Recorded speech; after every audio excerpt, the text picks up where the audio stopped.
നമ്മളവസ്ഥ എന്താ? ആരാ പ്രേമഭാജനം? ആരാ നമ്മൾ പ്രേമിക്കുന്നത്? അല്ലാഹ്. നീ നമ്മളവസ്ഥ പറയാ, നമ്മൾ ഇത്ര ചെയ്താൽ ഭയങ്കരമായിട്ടും അള്ളാഹു ചെയ്ത് കൂട്ടിയതിനെ കുറിച്ച് എന്തിപ്പോ കിട്ടിയത്? നമ്മളൊക്കെ അവസ്ഥ അങ്ങനെ തന്നെയാ. നമ്മക്കിങ്ങനെ നരകിച്ച് മരിച്ചു പോകാനാ പറ്റി. നമ്മക്കെന്നും കടവും പഴയരും ബേജാറും ഇങ്ങനെ നരകിച്ച് തീരണം. ഇതാണിപ്പോ നമ്മളെപ്പോലത്തോരൊക്കെ വിധി. എൻ്റെ മകൻ 8 കൊല്ലമായി ഗൾഫ് പോകാൻ തുടങ്ങിയിട്ട് ഇപ്പോഴും ഒരു സുഖമില്ല. നമ്മൾ അവറാ മോലാളിൻ്റെ മകനെ കഴിഞ്ഞ 2 മാസം മുമ്പ് പോയിട്ട് ഇപ്പോൾ ആഴ്ചയിൽ ഓരോ ലക്ഷം പെട്ടിയാ ചവിട്ടി ഇങ്ങനെ വിടുക.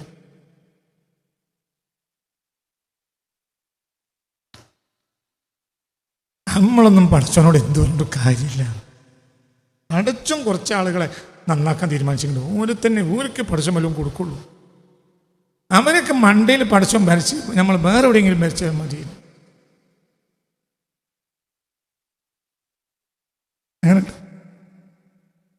എന്താണ് നമ്മളവസ്ഥ? നമ്മളെക്കുറിച്ച് പ്രേമി എന്ന് പറയാൻ പറ്റില്ല.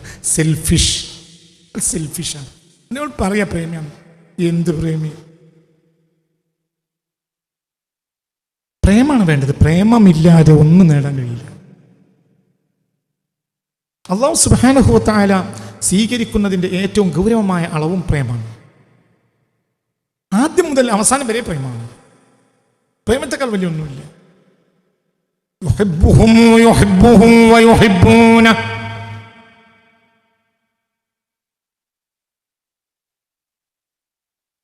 يا أيها الذين آمنوا من يرتد منكم عن دينه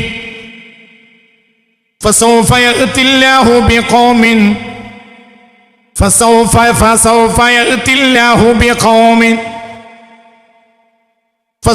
يأتي الله بقوم يحبهم ويحبونه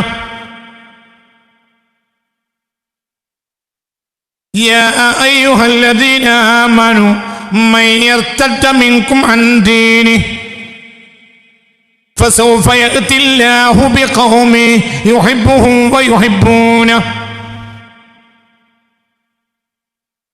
നിങ്ങൾ ആര് തെറ്റിപ്പോയാലും ഞാൻ ഒരു ജനത്തെ കൊണ്ടുവരും. ആ ജനത്തെ ഞാനും പ്രേമിക്കും, ആ ജനം എന്നെയും പ്രേമിക്കും. ബസ് അവർ നിസ്കരിക്കുന്നു, ഒരു ഒന്നുമില്ല പറഞ്ഞ് പ്രേമിക്കും. പ്രേമിച്ച പിന്നെയല്ലോ يحبهم ويحبونه يا أيها الذين آمنوا من يرتد منكم عن دينه فسوف يأتي الله بقوم يحبهم ويحبونه. ഏത് കാലത്ത് ആര് സത്യദീനിൽ നിന്ന് വിട്ടുപോയാലും ഒരു നിറഞ്ഞ ജനതയെ അള്ളാഹു കൊണ്ടുവരും. ആ ജനതയുടെ പ്രത്യേകത എന്താ? യുഹിബ്ബുഹും വയുഹിബ്ബൂന. അവൻ അവരെ പ്രേമിക്കും, അവർ അവനെയും പ്രേമിക്കും. ഇതന്നെ പ്രശ്നം. എന്താ വേണ്ട? പ്രേമിക്കുക. അങ്ങനെയല്ലേ പറഞ്ഞു? യുഹിബ്ബുഹും വയുഹിബ്ബൂന. വല്ലദീന വേറെ സ്ഥലം വല്ലദീന ആമനു അശദ്ദു ഹുബ്ബൻ ലില്ലാഹ്.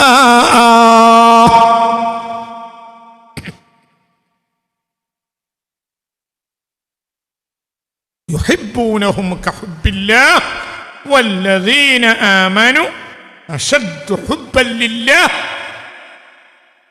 والذين آمنوا أشد حبا لله. പ്രേമ പറഞ്ഞു. അപ്പോൾ പ്രേമം എന്നതാണ് അടിസ്ഥാനം. അള്ളാഹുവിന് സമർപ്പിക്കേണ്ടത് നിസ്കാരം നോമ്പ് പ്രേമാണ്. പ്രേമത്താൽ നിസ്കരിക്കും. പ്രേമത്താൽ നിസ്കരിക്കണം.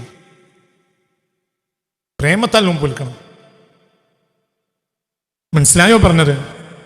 ഒരു പെൺകുട്ടിക്ക് അവരെ മൂത്താപ്പ ഗൾഫിൽ നിന്ന് വന്നപ്പോൾ ഒരു എന്താ പറയുക, ഒരു ചുരിദാർ സെറ്റ് കൊണ്ടുവന്നു.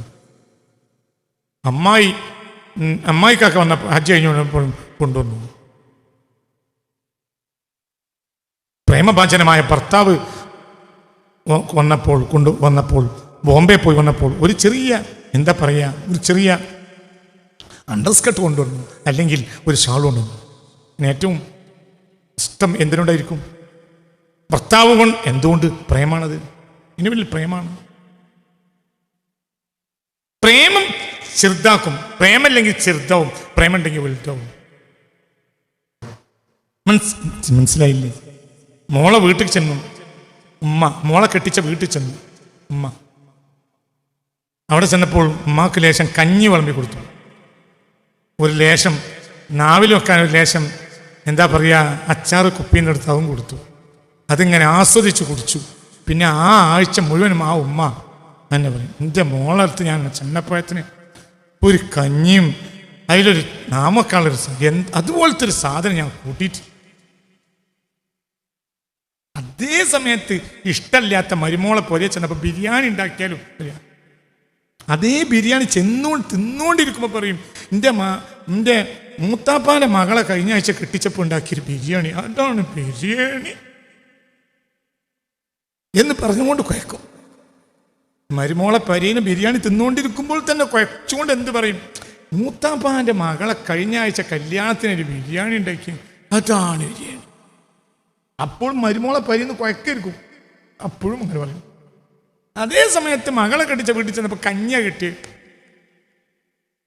അതൊരു അവസരത്തിൽ ഞാനവിടെ കുഴങ്ങിയിരുന്നു. ആ കഞ്ഞാട് കുടിച്ചപ്പോൾ ഞാനവിടെ വിയർത്ത് കുറച്ച് നേരം ഇരുന്ന് പിന്നെ എനിക്ക് ഒരു ഓർമ്മയില്ല. ഓ, ഞാനവിടെ പുതിയതായി ജനിച്ച മാതിരിയാണ് തോന്നി. എൻ്റെ ഇപ്പോൾ കിട്ടിയത് എന്ത് കിട്ടി പറയടോ, എന്താ കിട്ടി? ഇക്കാലത്ത് ആരും കുടിക്കാത്ത പറ. ചോറിൻ്റെ ബാക്കിയുള്ള കഞ്ഞി. ഹബീബിൽ എന്നാവുമ്പോൾ ഖലീലിനെ കസീറാക്കും. മനസ്സിലായില്ലേ? അത് ഹബീബിന് കിട്ടിയതാണ്. മോളെ അത്ര ഇഷ്ടമാണ്. ആ കഞ്ഞി കുടിച്ചാൽ ഉടനെ തന്നെ മോള് പറഞ്ഞിട്ടുണ്ടാവും, ഇനി ഇവിടെ ഇരിക്കേണ്ടെങ്കിൽ പോയിക്കോളി. ചവിട്ടി പുറത്താക്കിയിട്ടില്ല എന്നേ ഉള്ളൂ. എന്നാലും തള്ളക്കതൊന്നും വിഷയമാവില്ല. എൻ്റെ കുട്ടീൻ്റെ അടുത്ത് വന്നാലേ മര്യാദക്കൊന്ന് മനസ്സറിഞ്ഞൊന്ന് ഒരു മുറുക്ക് വെള്ളം കിട്ടുള്ളൂ. ബിരിയാണി വിളമ്പാൻ വിചാരിച്ചിട്ട് നേരത്തെ ചായ കൊടുക്കേണ്ട ആ അളവിൽ ബിരിയാണി തിന്നൂലല്ലോ. അപ്പം അതുകൊണ്ട് ബിരിയാണിനെ കൊടുക്കാമെന്ന് വിചാരിച്ച് മരുമോളെ വീട്ടിൽ ചെന്നപ്പോൾ ഒന്ന് ആദ്യം ഇപ്പം ചോറ് വിളമ്പാനായിട്ട് ചോറ് ഇപ്പം വിളമ്പട്ടാന്ന് പറഞ്ഞാൽ ആ ചോറിനെ പറ്റി പിന്നെ പറയുക. അവിടെ പോയി കുറേ നേരം കുത്തിരുന്ന് പിന്നെ ഒരു ചോറ് പോലെ എല്ലാവരും കൂട്ടത്തിൽ ചോറ് കിട്ടി. ഒരു പരി കരിച്ചെന്നാൽ ആദ്യം ഒരു വെള്ളം കിട്ടണ്ട മനുഷ്യന്.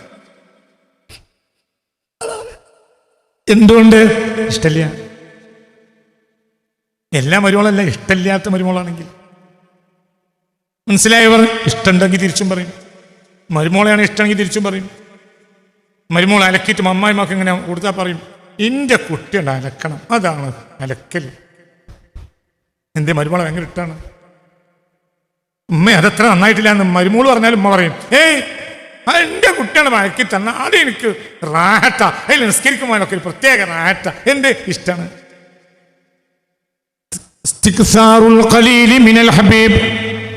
പ്രേമമുണ്ടെങ്കിൽ എന്തുണ്ടാവും? ചെറുതിനെ വലുതാക്കും. പ്രേമല്ലെങ്കിൽ വലുതിനെ ചെറുതാക്കും. ഹസ്ബി റബ്ബി ജല്ലല്ലാഹ് അലൻ നബി സല്ലല്ലാഹു ലാ ഇലാഹ ഇല്ലല്ലാഹ് ഹസ്ബി റബ്ബി ജല്ലല്ലാഹ് على النبي صلى الله حق لا إله إلا الله الله الله الله. എൻ്റെ റബ്ബ് എനിക്ക് ചെയ്തു തന്നത് വലുതാണെന്നും എൻ്റെ റബ്ബിന് ഞാനൊന്നും തിരിച്ചു ചെയ്തില്ലെന്നും അറിയുന്നതുവരെയും നമ്മൾ യഥാർത്ഥ മുഅ്മിനാവുകയില്ല. എൻ്റെ റബ്ബ് എനിക്ക് ചെയ്തു തന്നിട്ടുള്ള അനുഗ്രഹത്തിന് പരിധിയില്ലെന്നും എൻ്റെ റബ്ബിനെ ഞാൻ സമർപ്പിച്ചിട്ടില്ല എന്നും തിരിച്ചറിയുന്നതുവരെ ഒരു വ്യക്തിയും മുഅ്മിനാവുകയില്ല. വളരെ സത്യം. അവിടേക്ക് നമ്മൾ എന്നെത്തുക, മൂക്കിൽ പല്ലു വളച്ചു, ഇനി എന്നെന്തുക, കാലത്രയായി, നീ പോകാനായില്ലേ, പോയെത്തില്ല. അല്ലാഹു നമുക്ക് ആവശ്യം നിർവഹിച്ചു തരുന്ന ഒരുത്തൻ മാത്രമാണ്. എൻ്റെ റബ്ബ് എനിക്ക് ചെയ്തു തന്ന അനുഗ്രഹം വളരെ വലുതാണ്. എൻ്റെ റബ്ബ് എന്തിനും പോന്നവനാണ്, ഞാനൊന്നിനും പോന്നവനല്ല, ഞാൻ അയോഗ്യനാണ്. ഒരു പ്രാർത്ഥന ഇങ്ങനെയാണ്: അല്ലാഹുമ്മ മാലിക ദുനിയാ വൽ ആഖിറ ഇർഹം മൻ ലൈസ ലഹു ദുനിയാ വൽ ആഖിറ. അല്ലാഹുമ്മ മാലിക ദുനിയാ വൽ ആഖിറ ഇർഹം മൻ ലൈസ ലഹു ദുനിയാ വൽ ആഖിറ. അങ്ങനെ പറയാൻ നോക്കി, ഇങ്ങോട്ട് കയറ്റി പറയും, മുമ്പോട്ട് കയറട്ടെ, ഇപ്പൊ അള്ളാന്റെ അടുത്തെത്തും. اللهم مالك الدنيا والآخرة ارحم من ليس له الدنيا والآخرة. അല്ലാഹുവേ, ഈ ലോകത്തിന്റെയും പല ലോകത്തിന്റെയും ഉടമക്കാരെ, ഇർഹം മൻ ലൈസ ലഹു ദുനിയാ വൽ ആഖിറ, ദുനിയാവും ആഖിറവും ഇല്ലാത്ത ഒരാളാണ് ഞാൻ, എനിക്ക് കരുണ ചെയ്യണേ. എന്താ പറയുള്ളത്? എനിക്ക് ദുനിയാവും ഇല്ല, പറ, ആഖിറവും ഇല്ല. ദുനിയാവും ഇല്ല, ആഖിറവും ഇല്ല. നമ്മളെ അവസ്ഥ എന്താ? ദുനിയാവുണ്ട്, അത്യാവശ്യം പഠിച്ചും ഇപ്പൊ ദേഷ്യപ്പെടുകയാണെങ്കിലും കഴിഞ്ഞുവിടാനൊക്കെ കിട്ടും. പുതിയ അവിടെ കൊടുത്ത ബില്ലിൽ പാസ്സായി കിട്ടില്ലെങ്കിലും ഇപ്പോൾ ഒന്നാമത്തെ നമ്മളോട് ദേഷ്യപ്പെടുകയാണെങ്കിലും കിട്ടിയതെന്ന് ഒന്നാമത്തേലാണ് കൊണ്ടുപോകില്ല. 1-2 കോടി രൂപ ബാങ്കിലുണ്ട്, ആ ബാങ്കിൽ പടച്ചോ ഒപ്പിട്ട് കൊടുത്താൽ മാനേജർ പൈസ കൊടുക്കൂല, അത് നമ്മളെന്നെ ഒപ്പിട്ട് കൊടുക്കണം. ഇനി പറഞ്ഞതേ ഒന്നും കിട്ടൂല എന്നേ ഉള്ളൂ. മനസ്സിലായോ പറഞ്ഞത്? തീരൊന്നും വലിയ കുഴപ്പം, ഈ പഠിച്ചൊന്നും വലിയ കുഴപ്പമൊന്നുമില്ല. പിന്നെ പരലോകം എമ്പാട് ചെയ്തിട്ടുണ്ട്, അതൊക്കെ ഞാൻ ഇഷ്ടം. ഓർമ്മ വെച്ചിട്ട് ഞാൻ ജമാഅത്തൊന്നും അങ്ങനെ പോയിട്ടില്ല. പിന്നെ റമദാൻ മാസം മാത്രമല്ല മൂല്യരെ, തിങ്കളും വ്യാഴവും ഒക്കെ എന്ത് കല്യാണമാണെങ്കിൽ ഞാൻ നോമ്പ് വിൽക്കും. പിന്നെ സുന്നത്ത് നിസ്കരിക്കാതെ ഞാൻ പള്ളിയിൽ നിന്ന് ഇറങ്ങിയിട്ടില്ല. പിന്നെ എവിടെ ആര് കയറി വന്നാലും ഞാൻ എന്തെങ്കിലും എൻ്റെ കയ്യിൽ അപ്പം എന്താ ഉള്ളത് കൊടുക്കാതൊക്കെ ഇല്ല. ചെയ്യാനൊക്കെ എമ്പാടും ചെയ്തിരിക്കണം മൂല്യരെ. ഇനിയിപ്പോൾ എന്താ അവിടുത്തെ കാര്യം എന്ന് അറിയില്ല. അങ്ങനെയുണ്ട്, മനസ്സിലായി? നിങ്ങൾ എൻ്റെ കൂടെ ഇല്ല. എന്താ ചെയ്തിട്ടുണ്ട്? പ്രേമമുണ്ടായാൽ ഇസ്തിഖ്ലാലുൽ കസീരി മിൻ നഫ്സിക്, അള്ളാഹുവോട് പ്രേമമുണ്ടായാൽ നീ അള്ളാഹുവിന്റെ മുന്നിൽ ചെയ്തത് ഏറെ നിസ്സാരമാണെന്ന് നിനക്ക് തോന്നും. നീ അള്ളാഹുവിനോട് പ്രേമമുള്ളവനല്ലെങ്കിൽ എമ്പാടും ചെയ്തിട്ടുണ്ട് എന്ന് തോന്നും. ഞാൻ എമ്പാടും ചെയ്തിട്ടുണ്ട്, മഹ്ശറിൽ രക്ഷപ്പെടാനുള്ള എമ്പാടുമൊക്കെ ഞാൻ ചെയ്തിട്ടുണ്ട് എന്ന് പറയുന്ന സദസ്സിലും ഞാൻ ഇരുന്നിട്ടുണ്ട്.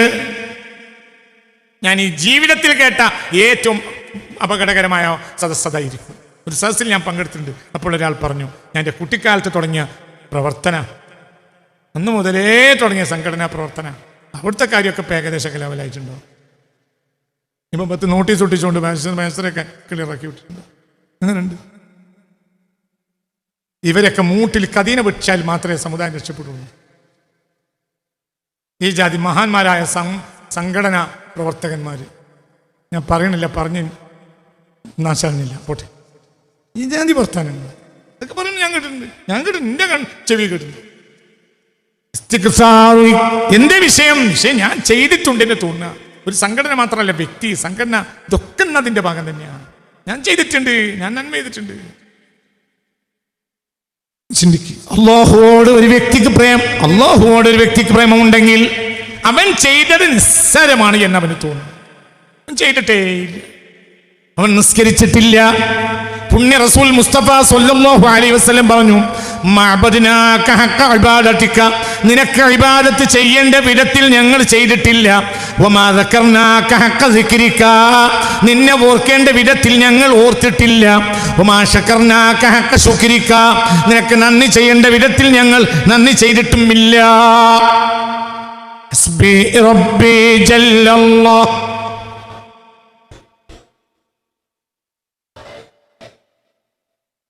حق لا إله إلا الله الله الله الله الله الله الله الله الله عليه توكل الله الله الله الله الله അലൈഹി തവക്കലൂ. ചിന്തിക്കുക. അല്ലാമ ശിബിലിയോട് ചോദിക്കപ്പെട്ടു റളിയല്ലാഹു അൻഹു, മൽ മഹബ്ബ, മഹബ്ബ എന്നാൽ എന്താണ്? അപ്പോൾ പറഞ്ഞു, മഹബ്ബ എന്നാൽ അൽ മീം വൽ ഹാ, മഹു എന്നതാണ് മഹബ്ബത്തിന്റെ അടിസ്ഥാനം. മഹു ആ പദത്തിൽ നിന്നുണ്ടായിനല്ല, മീമും ഹാവും മഹു. യംഹു ഗൈറ ഹബീബിക മിൻ ഖൽബിക, നിന്റെ ഹൃദയത്തിൽ നിന്റെ ഹബീബ് അല്ലാത്തവരെ മുഴുവനും അത് മായ്ച്ചു കളയും. നിന്റെ ഹൃദയത്തിൽ നീ അള്ളാഹുവിനെ പ്രേമിക്കുന്നുണ്ടെങ്കിൽ നിന്റെ ഹൃദയത്തിൽ അള്ളാഹു അല്ലാത്തൊരാൾ ഇല്ല. യംഹു ഗൈറ ഹബീബിക മിൻ ഖൽബിക, നിന്റെ ഹൃദയത്തിൽ നിന്ന് നിന്റെ ഹബീബ് അല്ലാത്തവരെ മുഴുവനും അത് മായ്ച്ചു കളയും. മനസ്സിലായില്ലേ? ചിന്തിക്കുകയും. അല്ലാമ ജുനൈദുൽ ബഗ്ദാദി റളിയല്ലാഹു അൻഹു ചോദിക്കപ്പെട്ടു, മൽ മഹബ്ബ, എന്താ മഹബ്ബത്ത്? അപ്പോൾ പറഞ്ഞു, ലാ യനാമു ഫീ നൗമിഹി വലാ യഖ്ലതി ഗൈറല്ലാഹ്. അള്ളാഹുവിനോട് പ്രേമമുള്ള ഒരാൾ ഉണർച്ചയിലും ഉറക്കിലും അള്ളാഹു അല്ലാത്ത ഒരാൾ കാണില്ല. മനസ്സിലായില്ല? അവന്റെ ഉണർച്ചയിൽ അവൻ അള്ളാഹുവിനെ പറ്റി മാത്രം ചിന്തിക്കും, ഉറക്കിൽ അത് മാത്രം കാണും. ഉണായാലും ഉണർച്ചയായാലും ഉറക്കായാലും.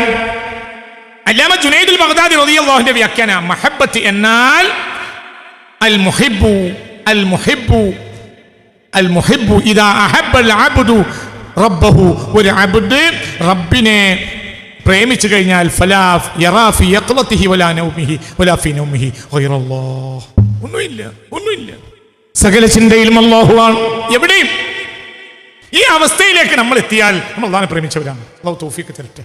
എപ്പോഴും അള്ളാഹിനെ പറ്റി ചിന്തിക്കുക. അല്ലാഹ്. ഇല്ലെങ്കിൽ ഒരു പ്രശ്നം എന്താണെന്നറിയോ?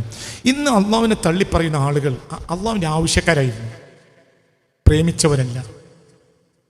ആ ആവശ്യം നിറവേറ്റിക്കഴിഞ്ഞാൽ ഇനി അവർക്ക് അള്ളാഹുവിന് ആവശ്യമില്ല. ചിലപ്പോൾ അവർ ഉദ്ദേശിച്ച വിധത്തിൽ ആ ആവശ്യം ലഭിച്ചിട്ടുണ്ടാവില്ല. അപ്പോൾ അവർ അള്ളാഹുവിൽ ഇപ്പോൾ ആശയുള്ളവരും അല്ല. പിന്നെ അവർക്ക് നല്ല പ്ലാറ്റ്ഫോം നിരീശ്വരമാണ്. മനസ്സിലായില്ല? ആവശ്യക്കാരൻ അള്ളാഹുവിനെ ഒഴിവാക്കും, പ്രേമിച്ചവൻ അള്ളാഹുവിനെ ഒഴിവാക്കൂല. പ്രേമിച്ചവൻ ഒഴിവാക്കൂല. അങ്ങനെയാ 22 വയസ്സായ ഒരാള് 18 വയസ്സായ ഒരു പെൺകുട്ടിയെ കല്യാണം കഴിച്ചു. സുന്ദരിയായ ഒരു പെൺകുട്ടിയെ കല്യാണം കഴിച്ചു. പിന്നെ അങ്ങനെ കഴിഞ്ഞ് ഇവർക്ക് ഇവൾക്ക് രണ്ടാൾക്ക് ഇപ്പൊ എത്രയായി? ഒരാൾക്ക് 92 ഒരാൾക്ക് 96. ഇപ്പോഴും അയാളെ കണ്ണിലെ ഏറ്റവും വലിയ സുന്ദരിയായ പെണ്ണ്. ഭക്ഷണം എടുത്തു വെച്ചാൽ ഉമ്മ ഒരു മൂല കിടക്കുകയാണെങ്കിൽ വല്യാപ്പാനെ വിളിച്ചാൽ വല്യാപ്പ പറയും, ഉമ്മ കൊല്ലം കൊടുത്തോ?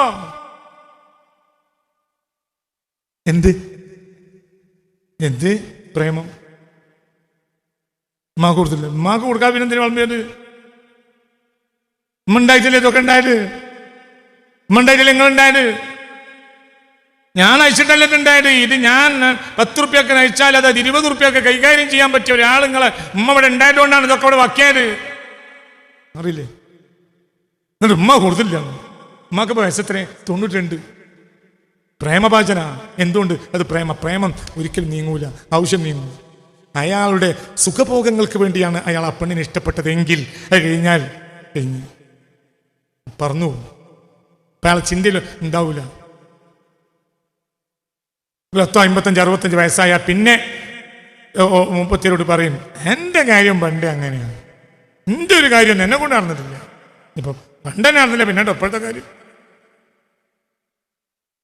എന്തുകൊണ്ട്? പ്രേമമല്ല കാമമാണ്. പ്രേമല്ല. നിങ്ങൾക്ക് പറഞ്ഞത് മനസ്സിലായോ? ചിന്തിക്കുക. തനിക്ക് പ്രേമമുള്ള ഭർത്താവ് ഗൾഫ് പോയിട്ട് 10 കൊല്ലം കഴിഞ്ഞ് മടങ്ങിയെന്നു. എന്നാലും ഭാര്യ തൻ്റെ ശരീരത്തെ സൂക്ഷിക്കുമെന്ന് മാത്രമല്ല ഒരു കുറ്റം പറയില്ല. നിങ്ങളെ കൊണ്ട് കെട്ടിച്ചിൻ്റെ ആയുസ് കളഞ്ഞു പറയില്ല. അൽഹംദുലില്ലാഹ്, എന്നാലും എത്തിയല്ലോ. അൽഹംദുലില്ലാഹ്, റബ്ബിനെ എത്ര ശുക്ർ ചെയ്താലും മതിയാവൂല. എന്നാലും നിങ്ങൾ എത്തിയാലോ. അൽഹംദുലില്ലാഹ്, നിങ്ങൾ കണ്ടു മരിച്ചാൽ മതി. അൽഹംദുലില്ലാഹ്. നേരെ മറിച്ച് കാമത്തെയാണ് ആഗ്രഹിച്ച പെണ്ണെങ്കിൽ 25 കൊല്ലം അയാൾ ഗൾഫിൽ നിന്ന് ഇടക്കിടക്ക് വന്നു പോയി അവസാനം വരുന്ന് ഒക്കെ ഒഴിവാക്കി തിരിച്ചു വരുമ്പോൾ വന്നപ്പോൾ പറയും, ഇനിയിപ്പോൾ എന്തിനാണ് പോകുന്നു? ഞാൻ നാളെ ഇങ്ങനെ ഇരുന്നിട്ട് ആലോചിച്ചു, നിങ്ങളും ഞാനും കൂടെ കഴിഞ്ഞ ദിവസം എത്ര ഉണ്ടാവും? ഇങ്ങനെ എണ്ണി നോക്കുമ്പോൾ 256 ദിവസമാണ് പാകെ നമ്മൾ കൂടെ കഴിഞ്ഞ്.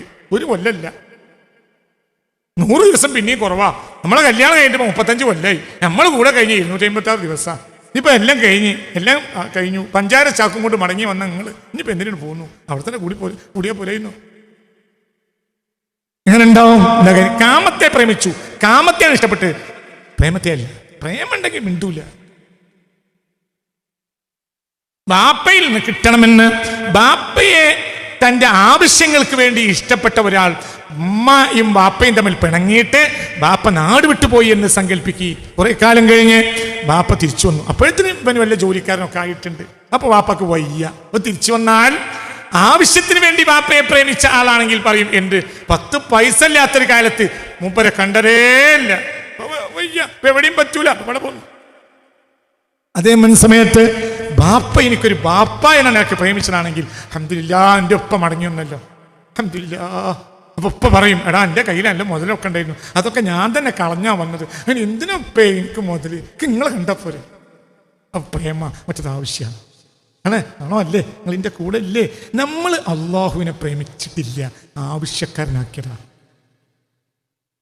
നമുക്ക് അള്ളാഹു ആവശ്യം നിർവഹിച്ചിരുന്ന ആള് മാത്രമാണ്, അല്ലാതെ ഒന്നുമല്ല. ആ അവസ്ഥയിൽ നിന്ന് നമ്മൾ മാറണം. ആവശ്യം നടന്നാലെന്ത്, നടന്നിട്ടില്ലെങ്കിലെന്ത്, നടന്നാലെന്ത്, നടന്നിട്ടില്ലെങ്കിലെന്ത്. ബീർബലിനോട് അക്ബർ പറഞ്ഞു, എനിക്ക് സന്തോഷമുണ്ടാകുമ്പോൾ ദുഃഖം തോന്നണം, ദുഃഖമുണ്ടാകുമ്പോൾ സന്തോഷവും തോന്നണം. അങ്ങനത്തെ ഒരു വാക്ക് നിങ്ങൾ എഴുതിത്തരും. കൊട്ടാരത്തിൽ പതിച്ചു വെക്കാനോ മറ്റോ ആണ് അക്ബർ ആവശ്യപ്പെട്ടത്. ഒരു കൊട്ടാര നിർമ്മിതി കഴിഞ്ഞപ്പോൾ കൊട്ടാരത്തിന്റെ ചുമരിൽ ഉല്ലേഖനം ചെയ്യാൻ ഒരു വാക്കുണ്ടാക്കണം. ബീർബൽ വലിയ സാഹിത്യകാരനാണ്. ഒരു നല്ല വാക്ക്, ഒരു നല്ല മനോഹരമായ വാക്കുണ്ടാക്കി വരും. ആ വാക്ക് കണ്ടാൽ എന്തുണ്ടാവണം? ആ വാക്ക് കണ്ടാൽ സന്തോഷത്തിൽ എനിക്ക് ദുഃഖം തോന്നണം, ദുഃഖത്തിൽ എനിക്ക് സന്തോഷം തോന്നണം. അപ്പോൾ ബീർബൽ എഴുതി കൊടുത്തതാണ് ഈ സമയവും കടന്നു പോകും. അതാണ് വാക്ക്. കഴിഞ്ഞു. ആ വാക്കിനെ പറ്റി നിങ്ങൾ ചിന്തിച്ചു നോക്കി. ബീർബൽ അക്ബറിന് എഴുതി കൊടുത്തതാണ് എന്ത്? ഈ സമയവും കടന്നു പോകും. എന്താ അതിൻ്റെ ഉള്ളത്? ദുഃഖിതനായ മനുഷ്യന് ആ വാക്ക് കണ്ടാൽ സന്തോഷം തോന്നും, ഈ സമയവും കടന്നു പോകും. സന്തോഷവാന് ആ പദം കണ്ടാൽ ദുഃഖം തോന്നും, ഈ സമയവും കടന്നു പോകും. ഇങ്ങനെ ആലോചിച്ചാൽ പോലെ. മനസ്സിലായില്ല? എന്ത് പ്രതിസന്ധി ഉണ്ടായാലും ഇങ്ങനെ ആലോചിച്ചാൽ മതിയല്ലോ. എങ്ങനെ? ഇത് കഴിഞ്ഞോ, എനിക്കെന്ത് പ്രശ്നം? നാളെ രാവിലെ 5 ലക്ഷം റുപ്യ കിട്ടിയില്ലെങ്കിൽ മാനം കെട്ട് കഴിഞ്ഞ് നാട് വിടേണ്ടി വരും എന്ന് നമ്മൾ ആലോചിച്ചൊരു വിഷയം കഴിഞ്ഞ കൊല്ലം ഒരു ദിവസം ഉണ്ടായാൽ ഈ കൂട്ടത്തിൽ ആർക്കെങ്കിലും ഓർമ്മയുണ്ടെങ്കിൽ, നിങ്ങൾക്കത് കിട്ടിയിട്ടുമില്ലെങ്കിൽ നിങ്ങൾക്ക് ഇപ്പം എന്ത് പറ്റി? നാളെ നേരെ പുറത്ത് 5 ലക്ഷം റുപ്യ ഇട്ടില്ലെങ്കിൽ എൻ്റെ കഥ കഴിഞ്ഞു എന്ന് വിചാരിച്ച് കിടന്നുറങ്ങി. 5 ലക്ഷം കിട്ടിയില്ല, ഒന്നോട്ട് ഉണ്ടായിട്ടില്ല.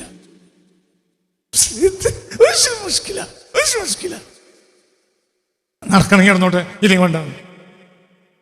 26-ാം തീയതിയാണ് ഉദ്ഘാടനം. കണക്കാക്ക് കയ്യിലാണെങ്കിൽ നടക്കട്ടെ. ഞാനത് വല്ലാതെ തലയെ കയറ്റൂല. എല്ലാവരും ഇങ്ങനെ കയറ്റുമ്പോൾ ഞാൻ എൻ്റെ കൂടെ കൂടിയെന്നേ ഉള്ളൂ. എനിക്കന്നൊരു വിഷയമല്ല. നടക്ക്, അതിന് കയ്യിലുണ്ടെങ്കിൽ നടക്കട്ടെ, ഇല്ലെങ്കിൽ നടക്കട്ടെ, അത്രയേ ഉള്ളൂ. അതിലെന്ന് എന്ത് പ്രശ്നം എന്ത്?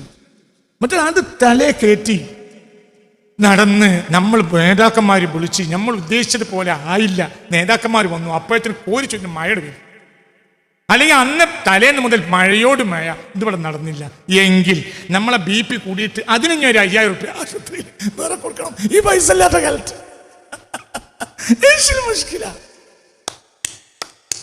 എന്ത്? എന്നെ സംബന്ധിച്ചിടത്തോളം എൻ്റെ കുട്ടികൾ അവിടെ പോയി പാർക്കണം. അതിനിപ്പോൾ പണിയും കഴിഞ്ഞ് ഇനി ഉദ്ഘാടനം കഴിഞ്ഞാലും ഞാൻ 26-ാം തീയതി ഒരു ചാവി എടുത്തതിൻ്റെ ഉള്ളിലാക്കും, ഇല്ലെങ്കിലും എൻ്റെ ഉള്ളിലാക്കും. കാര്യം നടക്കണം. റായത്തായി കഴിഞ്ഞു വിടണം. അതിനാണല്ലോ ഇവിടെ കെട്ടിടം ഉണ്ടാക്കിയത്. 26-ാം തീയതി ഉദ്ഘാടനം നമ്മൾ വിചാരിച്ച മാതിരി നടന്നില്ല. നടന്നു. എന്നിട്ടെന്ത്? എൻ്റെ ഫോട്ടോ നല്ല ഉഷാറായിട്ട് പത്രത്തിൽ വന്നു, റഹ്മത്തുള്ള ഖാസിമി ഇങ്ങനെ ഇരിക്കുന്നതായി പത്രത്തിൽ പിറ്റേന്ന് വെച്ചാൽ ആ പത്രത്തിന് പിറ്റേ രാത്രി 11 മണി വരെ മാത്രമല്ലേ ആയുസുള്ളൂ. 11 മണി ആ പുതിയ പത്രം ഇറങ്ങിയില്ലേ? അങ്ങനെ എത്ര പത്രം അച്ചടിച്ച് വന്നു. എന്നിട്ട് എന്തുണ്ടായത്? എന്തുണ്ടായത്? ഈ സമയം കടന്നു കഴിഞ്ഞില്ലേ? എന്ത് ഇതിലെത്ര വിചാരിച്ചാൽ മതി. നമ്മൾ പടച്ചോനെ ഒരാവശ്യക്കാരനായി കാണുക, ഒക്കെ നടക്കണം. നമ്മളിങ്ങനെ മേലെ ബൈത്തുൽ അങ്കബ് ചിലന്തിയുടെ വല പോലെയുള്ള ദുനിയാവിനെ കെട്ടി കയറ്റുക. ആദ്യം ഒരു കുട്ടി ജനിക്കണം, പിന്നെ ആ കുട്ടി പെൺകുട്ടിയായി ജനിച്ചു. അപ്പം അത് ഓടിച്ചാടി നടക്കണം, നല്ല പാട്ട് പാടണം, എന്നാൽ തോളിൽ കയറിയിരിക്കണം. പിന്നെയോ പിന്നെ SLC പാസ്സാക്കണം, പിന്നെ ഡിഗ്രി എടുക്കണം, പിന്നെ കെട്ടിക്കണം. ഇങ്ങനെ ഓരോ ആഗ്രഹം, ഓരോ എൻ്റെ ഭാര്യയൊക്കെ ഒരു കുഴപ്പമില്ലാതെ പ്രസവിച്ചു. അള്ളാൻ്റെ കുട്ടിക്കൊന്നും സംഭവിച്ചില്ല. അള്ളാൻ്റെ കുട്ടീനെ സ്കൂളിൽ നല്ല നല്ല സ്കൂളിലാക്കണേ, ആക്കി. അള്ളാൻ്റെ കുട്ടി നല്ല നിലയ്ക്ക് സ്കൂൾ 10ാം ക്ലാസ് പഠിക്കണേ, 10ാം ക്ലാസ് ജയിച്ചു. അള്ളാൻ്റെ കുട്ടിക്ക് ഡിഗ്രി കിട്ടണേ, ഡിഗ്രി കിട്ടി. അള്ളാൻ്റെ കുട്ടി നല്ലൊരു പുതിയാപ്പിളിനെ കൊണ്ട് കെട്ടിക്കണേ, പുതിയാപ്പിളിനെ കൊണ്ട് കെട്ടിച്ചു. പിന്നെ അതിൻ്റെ ടെൻഷനാണ്. അള്ളാൻ്റെ കുട്ടിക്ക് ഒന്ന് വയറ്റിലുണ്ടാവണേ, വയറ്റിലുണ്ടായി. അള്ളാൻ്റെ കുട്ടിക്ക് നല്ല ചുരുക്കമുള്ളൊരു കുട്ടി ഉണ്ടാവണേ, ചുരുക്കുള്ള കുട്ടി ഉണ്ടായി. കഴിഞ്ഞില്ല. പഠിച്ചോനെ എൻ്റെ കുട്ടിൻ്റെ കുട്ടി ഉഷാറായി നടക്കണേ. അതിനനുസരിച്ച് ഇയാളെ BP കൂടുക. അപ്പൊ വിവരം കിട്ടി എൻ്റെ കുട്ടി സ്കൂളിൽ സ്കൂളില് കുട്ടി മൈതാനത്ത് വീണ് വെച്ചിട്ടുണ്ട്. അപ്പൊ ഇതിന് വല്യപ്പാനെ നേരെ ആശുപത്രി കൊണ്ട് അഡ്മിറ്റ് ആക്കി. എന്ത് ഉപര BP കൂടി. എന്ത് വിചാരിക്കണേ? ചില കുട്ടികളെ കാല് മുറിഞ്ഞു, ചിലത് മുറിച്ചു, ചിലത് ജീവിക്കും, ചിലത് മരിച്ചു. ഇപ്പൊ എന്താ പ്രശ്നം? എന്താ എല്ലാവർക്കും സമാധാനം ഉണ്ടാവണേ? ഉണ്ടായിട്ടില്ലേ? അൽഹംദുലില്ലാ. ഉണ്ടായോ? അൽഹംദുലില്ലാ. ഇപ്പൊ എന്താ പ്രശ്നം? എന്താ വിഷയം? എന്ത്? കുട്ടി മരിച്ചു, അതായിരിക്കും ഖൈറ്. കുട്ടി ജീവിച്ചു, അതായിരിക്കും ഖൈറ്. ഇതെല്ലാം പണി തീർന്നില്ലല്ലോ, എങ്ങനെ ചെലന്തി കിട്ടുക? ഇതിന്റെ മേലെ ഇതിന്റെയൊക്കെ ആവശ്യം പോസ്റ്റ് ചെയ്യാണ് ഇവർക്ക് അള്ളാന്റെ അടുത്തേക്ക്. എന്നിട്ട് എവിടെയെങ്കിലും അള്ളാഹു തആല ചെയ്ത് തന്നിട്ടില്ലെങ്കിലോ എത്ര നേർന്നിട്ടും കാര്യമില്ല. എത്ര നമ്മളെ പോലത്തെ ഒന്നും നേർന്നിട്ട് കാര്യമില്ല. മൂല്യരോട് ഒരു വെള്ളിയാഴ്ച പോയി പറഞ്ഞ്, മൂല്യ ദ്വാരന്ന് ചോനെ നാളെ കല്യാണം നടക്കണേ, അടുത്ത വെള്ളിയാഴ്ചയും പറഞ്ഞു. 3ാമത്തെ വെള്ളിയാഴ്ചയും പറഞ്ഞോടുകൂടെ അവനാൻ്റെ പൊരൻ്റെ തൊട്ടടുത്തുള്ള പള്ളി നല്ല മൂല്യേര് പള്ളിപ്പറമ്പിൽ വാപ്പ അമ്മ ഒക്കെ കിടക്കുക. അപ്പോഴത്തിന് 3 വെള്ളിയാഴ്ച പറഞ്ഞിട്ടൊന്നും നടന്നിട്ടില്ലെങ്കിൽ അയാൾക്ക് തോന്നുന്നത് എന്താ? അപ്പോൾ അങ്ങനെ യാത്ര ചെയ്തപ്പോൾ അല്ലെങ്കിൽ കല്യാണ സദസ്സിലെ പറഞ്ഞു, നമ്മളിവിടെ ഒരു മൂല്യരുണ്ട്. എന്തോ ഒരു മൂല്യരാ, എന്താണ് ഭയവും ദ്വയൊക്കെ. ദ്വാണ് ചെയ്താൽ പറഞ്ഞ കണക്ക. അപ്പോഴത്തിന് ഇയാൾക്ക് ടെൻഷനായി. പഠിച്ചോനെ എന്നാ നീ പിന്നെ 10 മണിയായി, രാവിലെ 10 മണിയായി. പിന്നെ 3 വെള്ളിയാഴ്ച കാണാനില്ല. എൻ്റെ മറ്റേ പള്ളിയിൽ പോയി. എന്തുകൊണ്ട്? അവിടെ ദ്വയക്ക് ഉത്തരം കിട്ടണം. സ്വന്തം ബാപ്പയും അമ്മയും മരിച്ചിടക്കണ പള്ളിക്ക് പിന്നെ പോകില്ല. എൻ്റെ മൂല്യം ദ്വാരന്നൊരു കാര്യമല്ല. അത് ഇപ്പോഴത്തെ കാര്യം അങ്ങനെ തന്നെയാണ്. എന്തുകൊണ്ട്? പഠിച്ചോ നമുക്ക് ആവശ്യം ചെയ്തിരുന്ന ആൾ മാത്രമാണ്. പഠിച്ചോ നമ്മൾ ആവശ്യം നിർവഹിച്ചിരുന്ന ഒരാൾ, അത്ര തന്നെ. മനസ്സിലായില്ലേ? ചിന്തിക്ക്. ഈ അവസ്ഥ നമ്മൾ മാറി. കിട്ടിയാൽ അൽഹംദുലില്ലാ, കിട്ടിയില്ലെങ്കിലോ അൽഹംദുലില്ലാ, നടന്നാൽ അൽഹംദുലില്ലാ, നടന്നില്ലെങ്കിലോ അൽഹംദുലില്ലാ. മസ്ലഹത്തെല്ലാം അവന്റെ കയ്യിലാ, മസ്ലഹത്ത് അവൻ ചെയ്തോളും. മനസ്സിലായില്ലേ? മസ്ലഹത്ത് അവൻ ചെയ്തോളും. നമ്മൾ പറഞ്ഞു കൊടുക്കണം. നമ്മൾ ഓപ്പറേഷന് കിടന്നു കൊടുത്തപ്പോൾ പിന്നെ രോഗിയെന്നെ പറഞ്ഞു, അവിടെ കെട്ടിയതാളി, ഇവിടെ അങ്ങനെ ചെയ്താളി. ഓപ്പറേഷൻ തിയേറ്ററിൽ അനസ്തേഷ്യ കിടന്ന രോഗിന്റെ അവസ്ഥയിൽ നമ്മൾ അള്ളാന്റെ മുന്നിൽ നമ്മൾ അള്ളാഹ്ക്ക് പറഞ്ഞു കൊടുക്കുക. എന്ത്? ഡോക്ടർക്ക് അനസ്തേഷ്യമായിട്ട് ഓപ്പറേഷൻ തിയേറ്ററിൽ ബെഡിൽ കിടക്കുന്ന രോഗി ഡോക്ടറോട് പറഞ്ഞു കൊടുക്കുക. എന്ത്? ഇവിടെ ആദ്യം കെട്ടി, ഇവിടെ മറ്റേ കെട്ടി. ഇയാൾക്ക് എന്തിനാ പറയേണ്ട ആവശ്യം? ഇത് 1.5 മണിക്കൂർ കൊണ്ട് കട്ട് ചെയ്ത് ആദ്യമോ അവസാനമോ എവിടെയെങ്കിലും ഇവിടുന്ന് ഇങ്ങോട്ട് തുന്നിയാലും തുന്നിക്കെട്ടി അയാളെ സാധനം ഒഴിവാക്കും എന്ന് ഉറപ്പല്ലേ? ഇതും അങ്ങനെ ടെൻഷനായി. അനസ്തേഷ്യ കൊടുത്തിട്ട് മൂപ്പരിക്കട്ട് ഫുള്ളായിട്ടില്ല. അപ്പൊ ഇടക്കിടക്ക് ഇങ്ങനെ ഓർമ്മ വരിക. എൻ്റെ അപ്പം ഡോക്ടറോട് പറയാ, ഇതല്ലേ അള്ളാനോട് നമ്മൾ ഇത്ര ഇത് ഓപ്പറേഷൻ ചെയ്തിരുന്ന ആളാരാ? അല്ലോ. ഈ ദുനിയാവിന്റെ ഓപ്പറേഷൻ അവന്റെ കയ്യിലാണ്. നമ്മൾ രാവും പകലും അവന്റെ കയ്യിലാണ്. നടന്നാൽ അൽഹംദുലില്ലാ, നടന്നതിനേക്കാളില്ലെങ്കിൽ അതിനേക്കാൾ അൽഹംദുലില്ലാ. നടന്നിട്ടില്ലെങ്കിൽ എന്ത് പ്രശ്നം എന്താ? നടന്നില്ലെങ്കിൽ പ്രശ്നം എന്താ? ചിന്തിക്ക്. ഏതോ അതിന്റെ പോസിറ്റീവായി ചിന്തിക്കും. 4 ആഴ്ച 5 ആഴ്ച 6 ആഴ്ചയായി ഒരു നല്ല പുതിയ ഭാര്യയെ കല്യാണം നടക്കണം, നല്ലൊരു ഭാര്യയെ കിട്ടണം, നിങ്ങൾ ദ്വാരക്കും എന്ന് പറയുന്ന ആൾ ഈ സദസ്സിലുണ്ട്. ഈ സദസ്സിൽ കല്യാണം നടന്നില്ല. എന്താ പ്രശ്നം? ഒരു കാലത്ത് ചിലപ്പോൾ സന്തോഷം തോന്നും, നന്നായി. എന്തുകൊണ്ട്? അതിനൊരു പോസിറ്റീവ് വശല്ലേ.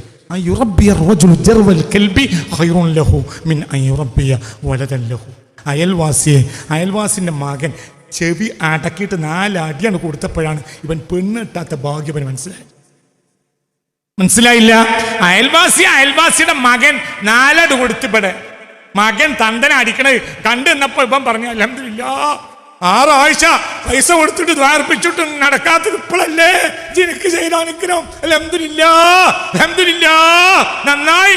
ഇത്രത്തോളം ജിന്നെ സ്നേഹിക്കുന്നു എനിക്ക് മനസ്സിലായിട്ടില്ല.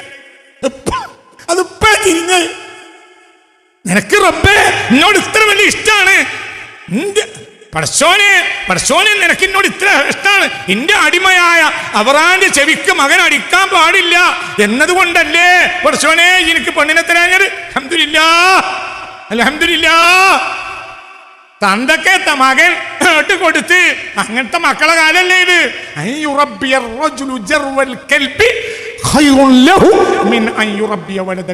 ഒരു നായ്ക്കുട്ടിയെ പോറ്റി വളർത്തലായിരിക്കും അവസാന കാലത്ത് മകനെയോ മകളെയോ വളർത്തുന്നതിനേക്കാൾ നല്ലതെന്ന് മുഹമ്മദ് മുസ്തഫ. ഒരാൾ പോറ്റി വളർത്തുക, ജർവൽ കൽബി, അർത്ഥമാക്കി മക്കളെ, നായയുടെ കുട്ടിയെ ഖൈറുൻ ലഹു, അതാണ് അവന് ഖൈറ് മിൻ അൻ യുറബ്ബിയ, അവൻ പോറ്റി വളർത്തുന്നതിനേക്കാൾ വലദൻ ലഹു, അവന്റെ സ്വന്തം മകൻ, പറ, അവന്റെ സ്വന്തം മകനെയോ മകളെയോ പോറ്റി വളർത്തുന്നതിനേക്കാൾ അവന് നല്ലത് ഒരു നായ്ക്കുട്ടിയെ പോറ്റി വളർത്തലായിരിക്കും. അങ്ങനെ ഒരു കാലവും അന്ത്യനാളിന് തൊട്ടു മുമ്പ് വരുമെന്ന് മുഹമ്മദ് മുസ്തഫ. ഇന്ന് അങ്ങനെ തല്ലണമൊക്കെ സർവ്വസാധാരണ. മാനക്കെട് കൊണ്ട് തന്ത പറയുന്നില്ല എന്നേ ഉള്ളൂ, അല്ലേ? അല്ലാഹ് കാത്തുരക്ഷിക്കട്ടെ.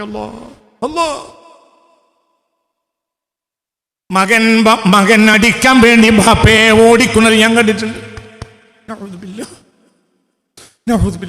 അത്തരം കാഴ്ച കാണാൻ തൊട്ട് അല്ലാഹു നമ്മളെ കാത്തുരക്ഷിക്കട്ടെ. ഞാൻ ആയുസ് കണ്ടിട്ടുണ്ട്, ഞാൻ എൻ്റെ ആയുസിൽ കണ്ടിട്ടുണ്ട്. അടിക്കാൻ വേണ്ടി കൈ കാണുന്ന നല്ല മസിൽ പവറുള്ള മകൻ ബാപ്പയെ അടിക്കാൻ വേണ്ടി പിന്നാലെ കൂടുന്നത് എൻ്റെ കണ്ണുകൊണ്ട് ഞാൻ കണ്ടിട്ടുണ്ട്.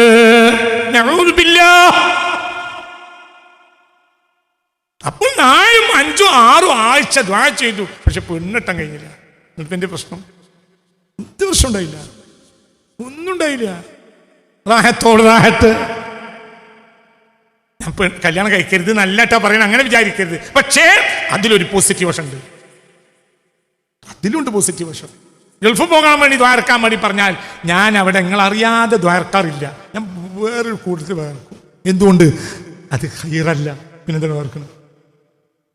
മനസ്സിലായില്ല? നിങ്ങൾ ഗൾഫ് പോകാൻ വേണ്ടി സാധാരണയായി ഇവിടെ ദ്വാരക്കാൻ വേണ്ടി തന്നാൽ ഞാൻ വേറൊരു വിളവ് പ്രയോഗിക്കാറുണ്ട്. അത് നിങ്ങൾ ഇനിയെങ്കിലും കേട്ടോളൂ, പരിശോധിച്ചാൽ നിങ്ങൾക്ക് കാസറ്റ് പരിശോധിച്ചാൽ മനസ്സിലാവും. ഞാൻ പറയും, അല്ലാഹുവേ ഇയാൾക്ക് ഗൾഫ് പോകൽ ഹൈറാണെങ്കിൽ എത്തിക്കണേ, ഇല്ലെങ്കിൽ അയാൾക്ക് വേണ്ടതല്ല ഇവിടെ തന്നെ കൊടുക്കണേ എന്ന് പറഞ്ഞാൽ പോരെ. ഇതിനാണ് അയാളെ ഭാര്യയും അയാളും വിട്ടു പിരിയാൻ വേണ്ടി നമ്മൾ ദ്വാരക്കണം. എന്നൊക്കെ പറഞ്ഞിട്ട് മനസ്സിലായോ? എന്തിന്? എന്താ വേണ്ടത്? കർമ്മത്തിലല്ല, അവൻ്റെ നെർവില. പണം കിട്ടിയിട്ട് ഒരു കാര്യമില്ല, ചിലപ്പോൾ പണം കിട്ടാതിരിക്കലായിരിക്കും ഹൈറുണ്ടാവുക. എൻ്റെ ജീവിതത്തിന് കൊണ്ട് പറയാം, ഒരു പൈസയിൽ ഒരു ഹൈറുണ്ടാവില്ല, ചിലപ്പോൾ പൈസ ഇല്ലായ്മയിൽ ഹൈറുണ്ടാവും. വരുമാനം അധികമായാൽ ഹൈറില്ലായിരിക്കും, വരുമാനം കുറഞ്ഞാൽ ഹൈറ് കൂടും. വരുമാനത്തിന്റെ മേലിൽ ഭാര്യയോ മകളോ നമ്മളെ സ്നേഹിച്ചാൽ വരുമാനമില്ലാത്ത കാലത്ത് അവർക്ക് അങ്ങനെ സ്നേഹിക്കാൻ കഴിയുകയില്ല, അതങ്ങനെ അഡ്ജസ്റ്റ് ചെയ്യാൻ നമുക്കും കഴിയുകയില്ല. അതേ സമയത്ത് വരുമാനം ഒന്നുമില്ല, മഴ എടുത്ത് വെട്ടാൻ പോകുന്ന ഒരാൾ പറഞ്ഞൊരു അനുഭവം എൻ്റെ ജീവിതത്തിലുണ്ട്. അയാൾ പറഞ്ഞു, ഒന്നുമില്ല, അങ്ങനെ കുട്ടിയൊക്കെ കഞ്ഞി കുടിക്കാനുള്ള വകയെ കിട്ടുള്ളൂ, എന്നാലും റാഹത്താണ് ഉസ്താദ്. ഞാൻ വൈകുന്നേരം മഴയും ഏറ്റ് തിരിച്ച് ചെല്ലുമ്പോഴത്തിന് ഒരു കുട്ടി വെള്ളം ചൂടാക്കുന്നുണ്ടാവും, ഒരു കുട്ടിയെ കിണറ്റിന് വെള്ളം മുക്കുന്നുണ്ടാവും, ഒരു കുട്ടി കഞ്ഞി വാറ്റഞ്ഞിയും മീൻ പൊരിച്ച് ഉണ്ടാക്കുന്നുണ്ടാവും. വലിയ റാഹത്താണ്. ആ കുട്ടികൾ ആ ചൂടുവെള്ളം കൂട്ടി ഒന്ന് കുളിച്ച് ഒന്ന് ഉമ്മർത്ത് വന്നിരിക്കുമ്പോഴത്തേന് കഞ്ഞിയായി അത് കുടിച്ച് എന്താ അതിൻ്റെ റാഹത്ത്. പിന്നെ ആ റാഹത്തിന് ആ മകരി വിസ്തരിക്കാൻ പോവുക, ഒന്നുമില്ല, ചെറിയ പറയാ. മനസ്സിലായോ? സന്തോഷം. ഇത് രാജകുമാരനില്ല. പ്രഭു രാത്രി 12 മണി കഴിഞ്ഞാലും വരൂല, നേരം വൈകിയേ വരൂ. അപ്പോഴാണ് ഒരു രാത്രി വന്നപ്പോൾ പ്രഭുവിൻ്റെ ഭാര്യ പ്രഭി എന്തു ചെയ്യും, മുട്ടുപ്പാവിൽ കൊട്ടാരത്തിൻ്റെ ബംഗ്ലാവിൻ്റെ മുട്ടുപ്പാവിൽ കയറിയിരിക്കും. അയൽ വീട്ടിൽ ഒരു സാധാരണക്കാരനായ തൊഴിലാളിയുടെ വീടാ. അവർ വൈകുന്നേരം വന്നാൽ പാട്ട് പാടും, സംഗീത ഉപകരണങ്ങൾ ഉപയോഗിക്കും, നല്ല പാട്ട് പാടും, ചെറുതാണെങ്കിലും കൂടി ഭക്ഷണം കഴിക്കും. അതൊക്കെ ഇങ്ങനെ മുകളിലിരുന്ന് ആ വേലക്കാരൻ്റെ വീട്ടിലുള്ള ആ തൊഴിലാളിയുടെ വീട്ടിലുള്ള സൗകര്യം കണ്ടുകൊണ്ട് പ്രഭി അസൂയയോടെ എങ്ങനെ ഇരിക്കും. ഒരു ദിവസം പ്രഭു രാത്രി വന്നപ്പോൾ പ്രഭി പറഞ്ഞു, എത്ര മുതലുണ്ടായിട്ടെന്താ, നമ്മൾ അയൽവാസി ആ സാധുവായ മനുഷ്യൻ്റെ വീട്ടിലൊരു സുഖം ഇക്കാലം വരെ നമുക്കുണ്ടായിട്ടില്ല. അപ്പോൾ പ്രഭു പറഞ്ഞു, അതുപോലെ ഇനി നമുക്കാകാൻ കഴിയില്ല, വേണമെങ്കിൽ അവനെ നമ്മളെപ്പോലെ ആക്കാം. അതുകൊണ്ട് ഇന്റെ കേടല്ല നിനക്ക് മനസ്സിലാവും. പക്ഷെ രാവിലെ അവനോട് പോയിട്ട് ഒരാളയച്ചിട്ട് അവനോടൊന്ന് വരാൻ പറയാൻ വന്നു. ഈ കൂലിത്തൊഴിലാളി നേരെ പ്രഭുവിൻ്റെ വീട്ടിൽ വന്നു. പ്രഭു കുതിര വണ്ടിയിൽ പോകാൻ വേണ്ടി ഒരുങ്ങുമ്പോൾ പ്രഭു പറഞ്ഞു, നീ എൻ്റെ അയൽവാസിയാ, നീ കൂലിത്തൊഴിലാളി കുറെ കാലമായിട്ട്, അപ്പൊ ഇത് എനിക്കൊരു മാനക്കട, അതുകൊണ്ട് ഞാൻ നിനക്ക് എന്തെങ്കിലും വരുമാനം ഉണ്ടാക്കാൻ തീരുമാനിച്ചിട്ടുണ്ട്. മാർക്കറ്റിൽ നല്ല ഉഷാറുള്ള ഒരു 2, 3, 4 മുറി പീടിക കണ്ടുവച്ചോ. പീടികയുടെ വാടകയും അതിന് വേണ്ടതും അതിൻ്റെ പകടയും അതിൻ്റെ സാമാനങ്ങളൊക്കെ നിറച്ച് നിന്നെ ഒരു കച്ചവടക്കാരനാക്കി എന്നെ പോലെ ആക്കാൻ ഞാൻ തീരുമാനിച്ചു. ഇയാൾക്ക് വലിയ സന്തോഷമായി. ഇയാൾ ഓടിപ്പോയി ഭാര്യയോട് പറഞ്ഞു. അങ്ങനെ ഭാര്യയും ഭർത്താവും ഓടിപ്പോയി 4 മുറി വീടിയൊക്കെ കണ്ടുപിടിച്ച് അത് മുതലാളിനോട് പറഞ്ഞു. മുതലാളി പൈസ കൊടുത്ത് സാധനമൊക്കെ നിറച്ചു കൊടുത്ത് പീടികന്റെ ഉദ്ഘാടനത്തിന്റെ തലേ ദിവസം പ്രഭയോട് പറഞ്ഞു, ഇനി നാളെ വൈകുന്നേരം മുതൽ നോക്കിക്കോ. പിറ്റേന്ന് വൈകുന്നേരം പാട്ടുമില്ല, സംഗീതമല്ല, കൂടി ഭക്ഷണം കഴിക്കലുമില്ല. ഈ സ്ത്രീ ഇങ്ങനെ ഇരുട്ടത്ത് നോക്കിയിരിക്കുമ്പോൾ ഒരു 12 മണി കഴിഞ്ഞിട്ട് ഒരാൾ വന്ന് വേറൊരാൾ വന്ന് ഒന്നുമില്ല. ഒരാൾ വാതിൽ പിന്നെയാണ് ലേറ്റിരുന്നത്. പിന്നെ ഇതിങ്ങനെ കണ്ടിരുന്നു, ഒന്നുമില്ല, കഴിഞ്ഞ് എന്താണ്. അതോടുകൂടെ വന്നൊരു ചീത്ത പറഞ്ഞേ, ഇതാ മറ്റു പീടികയുടെ സാധനം വരാൻ വേണ്ടി കൊടുത്തേക്കാൻ വേണ്ടി പെട്ടെന്ന് പറഞ്ഞിരുന്നല്ലോ, നേരം വൈകിയോടെ കസ്റ്റമർ പോയില്ലേ. എന്നുകൊണ്ട് ഒരു കാര്യമല്ല. ഇക്കാലം വരെ സന്തോഷത്തിലല്ലാത്ത ഭാര്യയും ഭർത്താവും പീടിക തുടങ്ങി അന്ന് മുതൽ തെറ്റി. അൽഹംദുലില്ലാഹ്. എന്തങ്ങനെ ആലോചിച്ചാൽ നമുക്ക് പേടിയില്ല, കച്ചവടമല്ല, കാര്യങ്ങളൊക്കെ നടന്നു പോകുന്നുണ്ട്. അങ്ങനെ മാത്രം ആകാനല്ല ഞാൻ പറഞ്ഞത്. ചെറുതായാലും നഷ്ടമല്ല, ചിലപ്പോൾ ചെറുതായതായിരിക്കും ഏറ്റവും വലിയ ലാഭം. 10 പൈസ നടക്കാത്ത കാലമാണ് നമ്മളെ ആയുസ്സിൽ കൊറോണക്കാലം അല്ലേ. 2019 ഡിസംബറിൽ വന്നത് കൊണ്ട് അതിന് COVID-19 എന്ന് പേര് കിട്ടി. 20, 21 ഇപ്പോഴും കോവിഡിന് വേണ്ടി ദ്വാരക്കുന്നവർ നമ്മളെ നാട്ടിലുണ്ടാവും. അത് വല്ലാത്തൊരു കാലമായിരുന്നു. എന്തുകൊണ്ട് വീട്ടിൽ നിന്ന് ആർക്കും പോകണ്ട, ഒന്നും പോകണ്ട, ആർക്കും ഒന്നുമില്ല, പൊരെ തന്നെ ഇരിക്കറാഹത്ത്, ഭാര്യയെ മക്കളെ സന്തോഷം. ഇടക്കിടക്ക് എന്തെങ്കിലുമൊക്കെ കിറ്റ് കിട്ടും. ആ കിറ്റ് ഇങ്ങനെ തീരുമ്പോൾ അടുത്ത കിറ്റ് കിട്ടും. ഇപ്പൊ കിറ്റില്ല, ഇനി ഒരു കിറ്റില്ല. കിറ്റിന്റെ കാലം കഴിഞ്ഞു. കിറ്റ വല കുറ്റ, അപ്പൊ കുറ്റം മാത്രമേ ഉള്ളൂ, കിറ്റില്ല, ഒന്നുമില്ല. എന്തായി? ഒന്നുമില്ലാത്ത കാലം ഏറ്റവും സന്തോഷകരമായ കാലം. ഒന്നും കിട്ടാനില്ല. ചക്ക കുടിച്ച് എല്ലാവരും കൂടെ തിന്ന് കഞ്ഞി കൂട്ടി കുടിച്ച് വർത്താനം പറഞ്ഞ് റാഹത്തായി. എവിടേക്കും പോകല്ല, ജമാഅത്തുമില്ല, ജുമയില്ല, ഒന്നുമില്ല. ഒരു ജമാഅത്തുമില്ല, ഒരു ജുമയില്ലേ, ഒന്നുമില്ല. കൂടി വർത്താനം പറഞ്ഞ് അങ്ങനെ ഇരിക്കന്നെ. ഓരോ മക്കളെ സന്തോഷം, മക്കൾ തമാശ പറയാൻ മകന് വലിയ തമാശ അറിയും എന്ന് വാപ്പ അന്നാണ് മനസ്സിലാക്കുന്നത്. ഒന്നൊന്നിനും എന്തുകൊണ്ട് മകനോട് കാലം വരെ മുണ്ടിയിട്ടില്ല. മീൻകാരൻ നേരം വിളിക്കണമ്പോൾ പൊരേന്ന് പോവും, രാത്രി ഇരുട്ടിട്ട് വരുള്ളൂ. അങ്ങനെ മീൻകാരൻ്റെ മകൻ മീൻകാരൻ പോക്കരയാക്കാൻ്റെ മകൻ എന്നിങ്ങനെ പറയുന്നത് കുട്ടികൾക്കും പോക്കരയാക്കാനെ കാണാനുള്ള ഭാഗ്യം കുട്ടിക്ക് ഉണ്ടായില്ല. ഇതൊരു കഥ, ഒരു ഫലിത. അങ്ങനെ ഒരു ദിവസം പോക്കരയാക്കാൻ മീൻ പോയിട്ട് മീൻ കിട്ടിയില്ല. അങ്ങനെ മൂപ്പര് വളരെ ബേജാറായി വന്നിട്ട് മൂപ്പരിങ്ങനെ തിണ്ണയിൽ പുറത്ത് ആ കൊട്ടയൊക്കെ വെച്ച് മുകളിൽ ഇങ്ങനെ സിറ്റ് ഔട്ടിൽ ഇങ്ങനെ കാലിയക്കെട്ടൊക്കെ കഴിച്ചു വെച്ച് ഇങ്ങനെ മേപ്പിട്ടൊക്കെ ഇരിക്കണ നേരത്ത് കുട്ടി മദ്രസയും വിട്ട് വന്നപ്പോൾ ഉമ്മാനോട് അകത്ത് ചോദിച്ചു, ഇതല്ലേ പോക്കരാക്കാം? കാരണം ഇതുവരെ മര്യാദക്ക് പോക്കരാക്കാനെ കാണാൻ കഴിഞ്ഞിട്ടില്ല. ഇങ്ങനത്തെ എല്ലാ പോക്കരാക്കാനെയും കൊറോണ കാലത്ത് കണ്ടു. സന്തോഷം അങ്ങനെ തന്നെ ഇല്ല, സന്തോഷം ഉണ്ട്, റാഹത്തില്ല. അപ്പൊ നിയന്ത്രിക്കുന്നവനാരാ? അവൻ. എല്ലാം അവൻ്റെതാണ്. നമുക്ക് എന്ത് പ്രശ്നം? എന്താണ് പ്രശ്നം? എന്താ പ്രശ്നം? എന്തിലും ഒരു ഹൈറ് കണ്ടാളേ, എന്തിലും ഒരു ഹൈറ് കണ്ടോളൂ. ഒരു ബസ്സിൽ കൊണ്ടോട്ടിക്ക് ബസ് കയറി, ടിക്കറ്റ് എടുത്തു, കയറിയിരുന്നു. അസ്സലാമു അലൈക്കും. ഒരാൾ സീറ്റിൽ വന്നിരുന്നു. വലൈക്കും അസ്സലാം. എന്തൊക്കെ ഓർത്താൻ? നിങ്ങൾ കൊടുക്കുക, ഞാൻ കൊണ്ടോട്ടിക്ക്, ഞാൻ മലപ്പുറത്തേക്ക്. എന്താ ഓർത്ത? ഒന്നുമില്ല. നിങ്ങളോട് വരിക, ഞാൻ എൻ്റെ കുട്ടിക്കൊരു പെണ്ണിനെ നോക്കി പോയതായിരുന്നു, പക്ഷെ അത് ശരിയാവില്ല. എൻ്റെ ഒരു മോളുണ്ട് ഡിഗ്രി കഴിഞ്ഞത്, നോക്കി അത് വന്നു നോക്കി അൽഹംദുലില്ലാഹ് റാഹത്തായി. എൻ്റെ പെണ്ണായത് ഒരു ബസ് യാത്രയിൽ ഒരാളോടൊന്ന് മിണ്ടണമെന്ന് തോന്നിയതിൻ്റെ കാരണത്താലാണ് ഒരു കല്യാണം നടന്നത്. ഇത് അങ്ങനെ തന്നെ ഇല്ല. ഒരു ജോലി ഉണ്ടായിട്ട്, ഒരു ജോലി, ഞാൻ ജോലിക്ക് പോയി നോക്കി വരികയാണ്, എനിക്ക് പറ്റൂല, നിങ്ങൾക്ക് വേണമെങ്കിൽ പോയിക്കണേ, പോയി ഓക്കെ കല്യാണം പറ്റും, മറ്റേ പറ്റൂല. നോക്ക്, നിങ്ങൾ ചിന്തിക്കുക, എല്ലാം അവൻ നടത്തിത്തരും, എല്ലാം നടത്തിത്തരും, എല്ലാം നടത്തിത്തരും. എന്തിനാ പേടിക്കണേ? നമ്മൾ പറഞ്ഞിട്ടല്ല നമ്മളെ അള്ളാഹു സൃഷ്ടിച്ചത്, നമ്മൾ പറഞ്ഞിട്ടല്ല നമ്മളെ അള്ളാഹു ജീവിപ്പിച്ചത്, നമ്മൾ പറഞ്ഞിട്ടല്ല നമുക്ക് അള്ളാഹു സുബ്ഹാനഹു വ തആല വായ വെച്ചത്. പറയിപ്പറ്റ പന്തിരികുലം എന്ന് ഇതിഹാസത്തിൽ ഒരു കഥയുണ്ട്. കഥാകാരൻ വരരുചിയാണ്. വരരുചിക്ക് 12 കുട്ടികളാണ്. പ്രസവം കഴിഞ്ഞാൽ ഉടനെ കാട്ടിൽ പ്രസവിക്കും. എന്നിട്ട് പ്രസവം കഴിഞ്ഞാൽ ഉടനെ കാട്ടിന്റെ പുറത്ത് നിൽക്കും. ഭാര്യ പ്രസവിക്കുമ്പോൾ മഹർഷി ഭാര്യയോട് ചോദിക്കത്രേ, വായുണ്ടോ? വായുണ്ട്, എന്നാ പോര് വായ കൊടുത്തോ, പേപ്പിച്ചോളൂ, നീ പോര്. അതുകൊണ്ടാണ് 12 കുട്ടികൾ 12 കുലങ്ങളിലെത്തിയത്. കിട്ടിയവരൊക്കെ കിട്ടിവിട്ടേക്കൊണ്ട് നിങ്ങളിൻ്റെ കൂടെ ഇല്ല. മനസ്സിലായില്ല? മഹർഷിയുടെ ഭാര്യ പ്രസവിക്കുമ്പോൾ മഹർഷി വിളിച്ചു ചോദിക്കും, എന്ത്, ഈ പ്രസവിച്ച കുട്ടിക്ക് വായ കയറിയിട്ടുണ്ടോ? വായ കയറിയിട്ടുണ്ടെങ്കിൽ എന്തെങ്കിലും തിന്നാനായി കൊടുക്കാൻ വേണ്ടി ഒന്ന് തീരുമാനിച്ചിട്ടുണ്ടാവും, നമുക്ക് പോവാം, നമുക്ക് നമ്മളെ വായിക്കുമല്ലോ കിട്ടുമോ നോക്കുക, മറ്റത് നോക്കോളൂ. എങ്ങനെയുണ്ട് തന്നെ? ഈ ദുനിയാവിൽ ആരുണ്ടെങ്കിലും അവർക്ക് അല്ലാഹു സുബ്ഹാനഹു വ തആല റിസ്ക് നിശ്ചയിക്കാത്ത ഒന്നുമില്ല. ഏതൊന്നിനും റിസ്ക് നിശ്ചയിച്ചിട്ടുണ്ട്. നീലത്തിമിംഗലത്തിന് 40 ആനയെ വിഴുങ്ങുന്നതാണ്. അതാ നീലത്തിമിംഗലം. എന്ത് പറഞ്ഞോയോ? എന്താ പറഞ്ഞേ?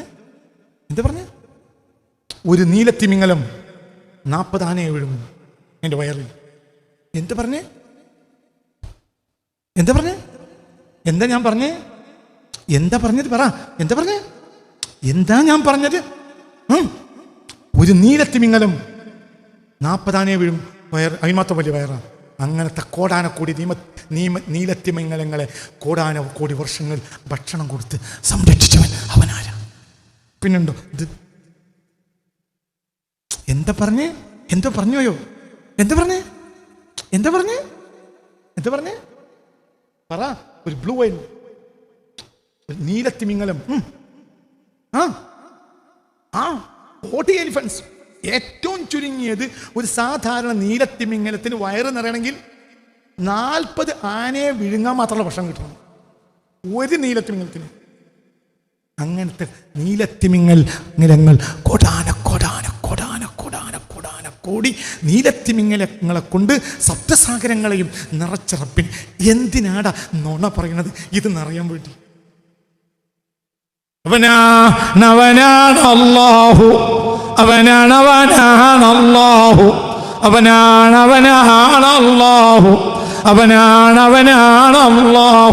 ഹസ്ബി റബ്ബി ജല്ലല്ലാഹ്